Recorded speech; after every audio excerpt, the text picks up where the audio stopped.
ಯತ್ನಾಳ್ ಪರವಾಗಿ ಜಯಮೃತ್ಯುಂಜಯ ಶ್ರೀಗಳು ಬ್ಯಾಟ್ ಬೀಸಿದ್ದೇ ಬೀಸಿದ್ದು ಸಂಕಷ್ಟದ ಮೇಲೆ ಸಂಕಷ್ಟ ಸೃಷ್ಟಿಯಾಗ್ತಾ ಇದೆ.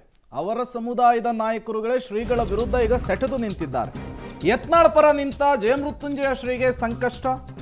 ಯತ್ನಾಳ್ ಬೆನ್ನು ಬಿದ್ದ ಪೀಠವನ್ನು ಕಳೆದುಕೊಳ್ತಾರ ಸ್ವಾಮೀಜಿ ಅನ್ನುವಂಥದ್ದು ಪ್ರಶ್ನೆ. ಪೀಠದಿಂದಲೇ ಕೆಳಗಿಳಿಸುವ ಎಚ್ಚರಿಕೆಯನ್ನು ಟ್ರಸ್ಟ್ ಕೊಟ್ಟಿದೆ. ನಿನ್ನೆ ಪ್ರೆಸ್ ಮೀಟ್ನಲ್ಲೂ ಕೂಡ ಮತ್ತೊಮ್ಮೆ ಎಚ್ಚರಿಸಿದ್ದಾರೆ. 1 ವಾರದೊಳಗೆ ಕ್ಷಮೆಯನ್ನ ಕೇಳಿ ವಿವಾದವನ್ನು ಬಗೆಹರಿಸ್ಕೊಳ್ತಾರ ಶ್ರೀಗಳು ಅಂಥೇಳಿ. ಕ್ಷಮೆಯನ್ನ ಕೇಳಿ ಪೀಠವನ್ನು ಉಳಿಸ್ಕೊಳ್ತಾರ ಅಥವಾ ಟ್ರಸ್ಟ್ಗೇನೆ ಸೆಡ್ಡು ಹೊಡಿತಾರ ಶ್ರೀಗಳು ಅನ್ನೋದು ಈಗಿರುವಂತಹ ಕುತೂಹಲ.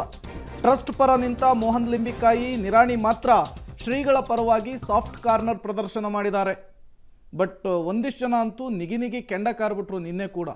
ಶ್ರೀಗಳು ಯಾವುದೇ ಕಾರಣಕ್ಕೂ ಯತ್ನಾಳ್ ಪರವಾಗಿ ನಿಲ್ಲಬಾರ್ದು, ಹೋರಾಟ ಮಾಡಬಾರ್ದು, ಸಮುದಾಯದ ಬಹಿರಂಗ ಕ್ಷಮೆ ಕೇಳಬೇಕು ಅಂಥೇಳಿ ಪಟ್ಟನ ಹಿಡಿದಿದ್ದಾರೆ.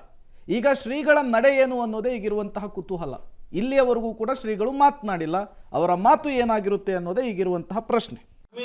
ನೀವು ಇನ್ನು ಮುಂದೆ ಏನಾದರೂ ಬಸವನಗೌಡ ಪಾಟೀಲ್ ಯತ್ನಾಳ ಪರವಾಗಿ ನೀವು ಮಾತಾಡಿದ್ದಾದ್ರೆ ಟ್ರಸ್ಟಿನ ಪದಾಧಿಕಾರಿಗಳು ಅನಿವಾರ್ಯವಾಗಿ ಶಿಸ್ತಿನ ಕ್ರಮ ಕೈಗೊಳ್ಳಬೇಕಾಗತ್ತೆ. ಇನ್ನು 1 ವಾರದೊಳಗೆ ಅವರು ತಮ್ಮ ನಡವಳಿಕೆಯನ್ನು ತಿದ್ದುಕೊಳ್ಳಿಲ್ಲ ಅಂತಂದ್ರೆ ಸಮಾಜದ ಹಿತಾಸಕ್ತಿಗೆ ವ್ಯತಿರಿಕ್ತವಾಗಿ ನಡೆದಿದ್ದಾದ್ರೆ ಅಂತ ತೆಗೆಯುವಂತ ಒಂದು ಹಕ್ಕು ಟ್ರಸ್ಟಿಗಿದೆ. ದೊಡ್ಡ ಸಮಾಜದಲ್ಲಿದ್ದಾಗ ಭಿನ್ನಾಭಿಪ್ರಾಯ ಬರೋದು ಸರ್ವೇ ಸಾಮಾನ್ಯ. ಬಸವನಗೌಡ ಪಾಟೀಲ್ ಅನ್ನೋರು ನಮ್ದು ವೀರಸ ಲಿಂಗಾಯತ್ ಪಂಚಮಸಾಲಿ ಹಿರಿಯರು. ಅವರು ನೋಡಿ ನಮ್ಮ ವಿಚಾರಗಳಿರುವಂಥದ್ದು ಒಂದಾಗಿ ಒಟ್ಟಾಗಿ ಹೋಗ್ಬೇಕನ್ನೋಂಥದ್ದು. ನೋಡಿ ಅವರು ಮನುಷ್ಯರಿದ್ದಾರೆ, ಮಾಡಿರುವಂಥ ತಪ್ಪುಗಳನ್ನು ತಿದ್ದುಕೊಂಡು ಸರಿ ಮಾಡ್ಕೊಂಡು ಒಟ್ಟಾಗಿ ಹೋಗ್ಬೇಕನ್ನುವಂಥ ನಮ್ಮ ಹಿರಿಯರ ಆಸೆ ಇದೆ.